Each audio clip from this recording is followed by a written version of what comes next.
Dans le cadre de la célébration de la journée internationale dédiée à l'épargne, le Centre d'incubation et d'accélération de l'Université du Burundi, en partenariat avec la DSIK, ont organisé mardi 25 octobre 2022 au campus Rohero une journée d'éclairage envers la communauté universitaire.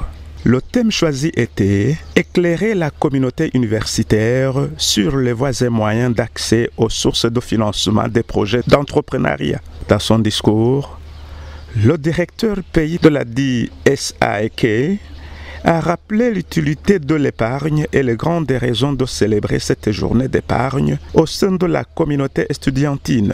En cette journée, l'essentiel à retenir est que l'épargne est nécessaire pour se prémunir en cas de difficulté. De plus, en cas de remontée de l'inflation, la rémunération de l'épargne est trop faible pour contrer la baisse du pouvoir d'achat. Ainsi, une fois l'épargne de précaution sécurisée sur un compte mal rémunéré mais accessible, il faut investir. Tandis que les actions des sociétés faiblement endettées et l'immobilier constituent de bons remparts contre l'inflation. Cependant, le concept d'épargne n'est pas toujours compris de la même façon, encore moins intégré dans la vie pratique des étudiants. C'est pourquoi nous nous réjouissons de la création du club d'éducation financière au sein de l'Université du Burundi. Elle a rappelé les réalisations menées par son organisation pour aiguiser le goût et l'envie à l'entrepreneuriat en faveur des étudiants réunis dans différents clubs. Cette journée arrive au moment où plus de 60 entrepreneurs de l'Université du Burundi, étudiants et lauréats, ont bénéficié des services d'accompagnement via le centre d'incubation de l'Université du Burundi et viennent de terminer la formation en élaboration du plan d'affaires. Ce sera également une occasion aujourd'hui de décerner les certificats de participation à ces lauréats de formation. Je vous invite à tirer profit de cet échange avec les panélistes en cette journée, car la présente séance s'inscrit dans la continuité des ateliers d'information et de connexion avec les institutions de microfinance ici présentes. Quant au directeur de la recherche et innovation qui a représenté le recteur à cet événement, il a rappelé l'historique et la genèse de la Journée mondiale de l'épargne. Je vais revenir sur l'historique de la célébration de cette journée. Une journée, si on se rappelle, qui avait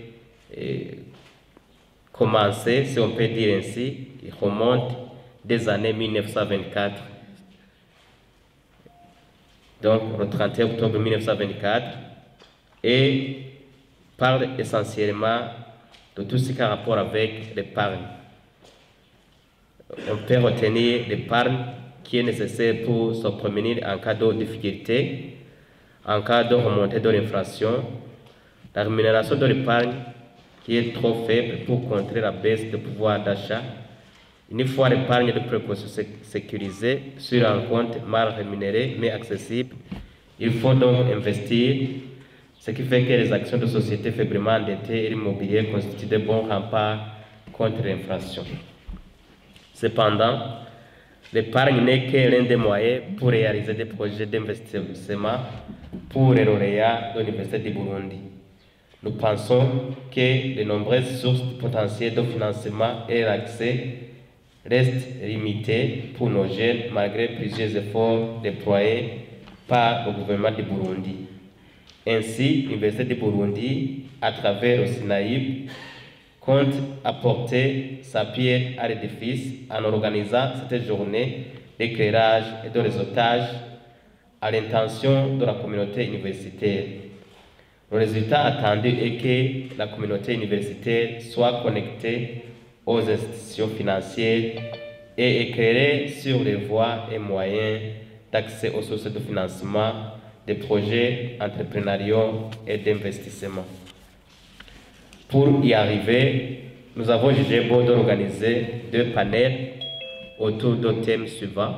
Donc les deux panels, on va les mettre dans un seul panel.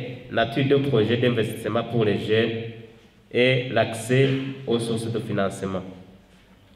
Nous appelons alors tous les participants à s'investir pour rendre agréables et constructifs les échanges lors des débats qui vont avoir lieu. Par ailleurs, il y aura une présentation d'une plateforme MENIA pour vous faire connaître les produits et services offerts par les IMF du Burundi. Nous vous demandons donc de saisir cette opportunité pour comprendre davantage ces sources potentielles de financement des projets d'entreprise. Le SNOB a su saisir la balle au bon en formant les étudiants sur les modules de gestion et l'élaboration du business plan. Permettez-moi donc de remercier spécialement et surtout féliciter les jeunes entrepreneurs qui vont recevoir le certificat de fin de formation sur l'élaboration d'un business plan. C'est tellement important, il faut vraiment saisir cette occasion pour pouvoir vous propulser dans le monde du business, mais surtout dans le monde du travail, dans ce temps où chacun doit être son entrepreneur. Il n'a pas manqué de prodiguer de riches conseils à ces jeunes entrepreneurs. Nous leur demandons d'utiliser les connaissances acquises, non seulement à leur profit personnel, mais aussi et surtout au profit du développement de leurs entreprises respectives. Nous invitons de profiter de la présence parmi nous des potentiels bailleurs de fonds de vos projets.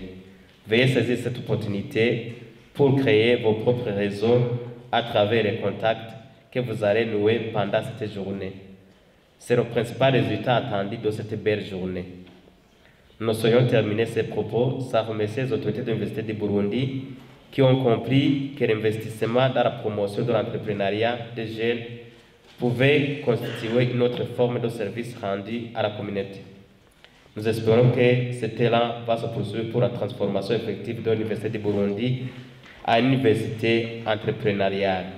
Le directeur pays de DSIK a précisé la valeur ajoutée de cette journée de sensibilisation envers les jeunes universitaires. Il a profité de cette opportunité pour demander une salle de formation permanente aux autorités de l'Université du Burundi. Bien sûr, rencontrer les jeunes étudiants pour leur parler de l'épargne, ça a une valeur ajoutée. Pourquoi? Avant de leur parler de l'épargne, nous devons d'abord leur montrer qu'ils sont capables de faire quelque chose qui peut leur procurer du revenu. On leur montre que parmi beaucoup d'idées qu'ils ont, ils peuvent choisir une seule idée qui peut être génératrice de revenus. Et puis on leur montre comment planifier, comment faire un plan d'affaires pour que cette idée soit vendable. Et quand ils auront à mettre en œuvre cette idée d'entreprise, c'est là où ils auront à épargner. D'abord, on les conscientise progressivement quand ils sont au banc de l'école. Et après, ils vont alors travailler pour leur propre compte. Pendant l'atelier que j'ai demandé au recteur de disponibiliser une salle pour qu'on puisse régulièrement organiser des séances d'échange avec les jeunes étudiants, que ce soit de l'Université du Burundi ou bien de l'université privée même. J'ai demandé, vous avez entendu que j'ai demandé que les portes soient ouvertes. Nous souhaiterions conscientiser les jeunes étudiants. Toutes les semaines, organiser au moins une séance d'échange par semaine pour que, au fur et à mesure qu'ils vont entendre cela, ils vont changer de mentalité.